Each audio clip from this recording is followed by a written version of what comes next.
XRP holders, we have a lawsuit update for you. And that is Ripple have filed in opposition of the SEC's motion to quash.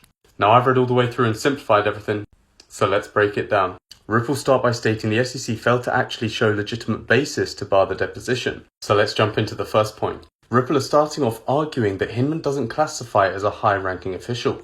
And they do this by citing past cases. And in them it states that to be classified as a high-ranking official means to be above the organisation, which as a director of a division, Hinman wasn't.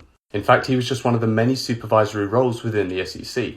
Next point Ripple are arguing is that Hinman does have first-hand knowledge that is relevant to both the claims and defence in the case. And in this they cite something we all saw coming. And that is a quote from a speech Hinman delivered at the Yahoo Finance All Markets Summit. And in the speech he said if the network on which the token is to function is sufficiently decentralized, then the assets themselves may not represent an investment contract. Ripple then add to this stating multiple exchanges decided to list XRP after hearing the speech. The exchanges suggested it gave them comfort the offers and sales of XRP did not afoul the security laws.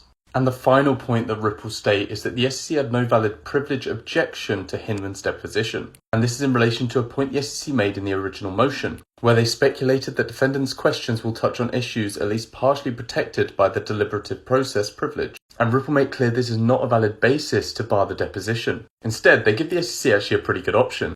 And they do this by telling the SEC that an appropriate mechanism for protecting a governmental privilege is to simply allow a lawyer from the government to attend the deposition. And this way that said lawyer can object to particular questions on privilege grounds. The SEC also state that the 2018 speech Hinman gave were his own personal views, and ones which the SEC never took any action to adopt. And then Ripple snapped back saying that if Hinman's speech did not reflect or result in any governmental decisions or policies, then how can the communications relating to them be privileged? Overall, I believe this was an extremely strong response by Ripple, and in my opinion, I believe they strongly disproved a lot of the SEC's points. Now, no, we cannot class this as a win just yet, as the SEC will be responding to this on the 8th of July. However, in respect to the motion so far, it's 1-0 to Ripple. Follow for more.